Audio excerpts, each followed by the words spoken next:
Hello. Here, let us inquire into smarter ways of preparing for the PMP exam. If you look at the project management body of knowledge, there is a very bulky document which puts off most of my students because it is around 500 pages. It comprises of 47 processes grouped into 10 knowledge areas and 5 process groups of initiation, planning, execution, monitoring and controlling, and closing. So this is a body of 47 processes which is grouped into 10 knowledge areas and 5 process groups. I became a PMP when the PMBOK version was version 2, and after that I saw 2 to 3, 3 to 4, 2 to 5. Maybe now the next version is in the offing. But across these versions, what has changed is just this restructuring of PMBOK. They made it finer and finer, highly structured. And some knowledge areas went out, some got added. When I say some, maybe one knowledge area got added across all these version changes. So instead of creating a big hype about this version changes, let us probe into ways of immunizing ourselves across these version changes.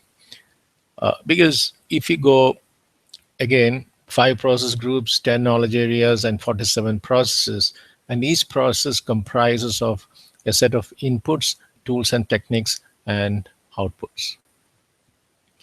And if we really delve into these inputs, tools, and techniques and outputs, we see a lot of repetition. The first thing is, let us take an example, enterprise environmental factor. So there's an input for almost out of 47, at least this gets repeated across 43 as an input. Similarly, organizational process assets. For almost every process, this is an input. So if you take the unique set of inputs and the unique set of tools and techniques, this 500-page PMBOK can be condensed into something less than 150 pages, and that is what I'm doing now. So that becomes easier. Actually, if you really analyze the contents of PMBOK, it comprises of a set of artifacts like the project charter, the project management plan, the risk management plan, the procurement management plan, the communications plan, the human resource plan, the change register, risk register, stakeholder register, stakeholder management plan. So if you understand these plans, it's a set of, and if you understand the tools and techniques which help us to build and maintain and leverage these plans, the PMBOK is done. And that will give us more value than mugging it up for the exam. So my intent is to introduce you to this new approach to learning or mastering PMBOK so that you can go back to the workplace and then start practicing them. And that may give you richer dividends than just by hearting things for the exam perspective alone. I've made some slides, so let us take a look at these slides. As I told you already, the PMBOK comprises of 5 process groups of initiation, planning, execution, monitoring and controlling, and closing. And we have these 10 knowledge areas of scope management, time management, cost management, quality, communications, risk, procurement, human resource, stakeholders, and integration management. And if you again see, we have 47, or group of processes grouped into these 10 knowledge areas and 5 process groups, like develop project charter. This is part of integration management knowledge area, and it is part of initiation process group.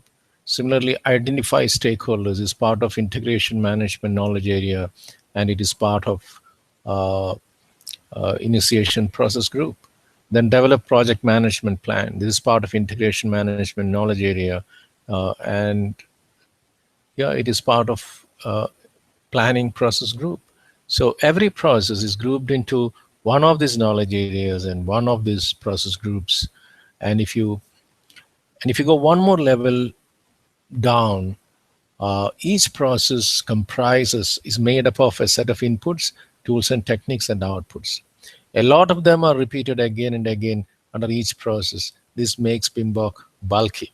So if you take the unique set of the inputs in the tools and techniques and outputs, then the PMBOK is not that bulky.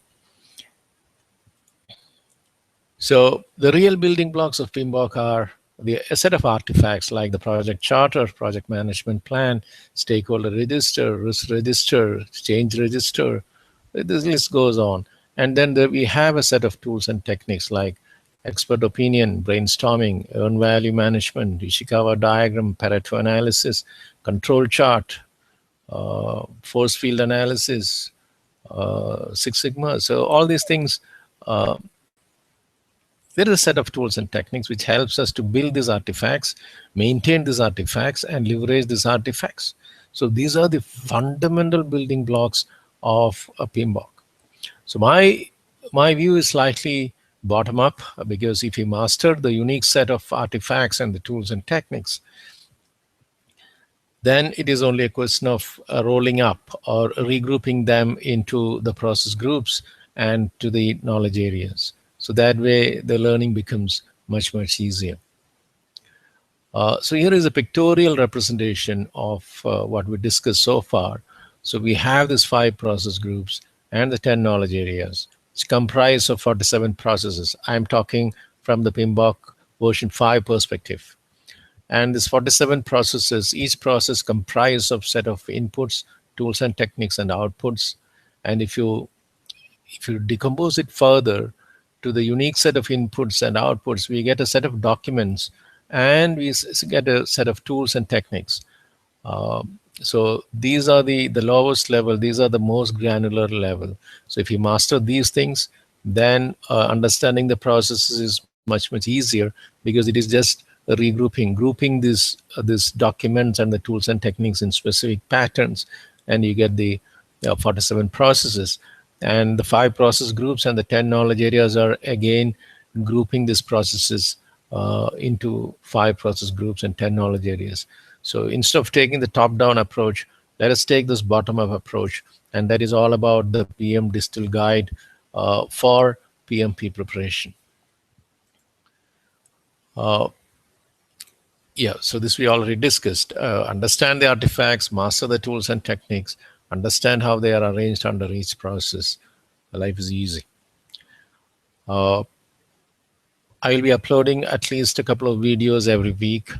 You can please subscribe to our channel, that is youtube.com/PMRI campus, and maybe share it with your own friends and contacts so that they also benefit and we also get a lot of visibility.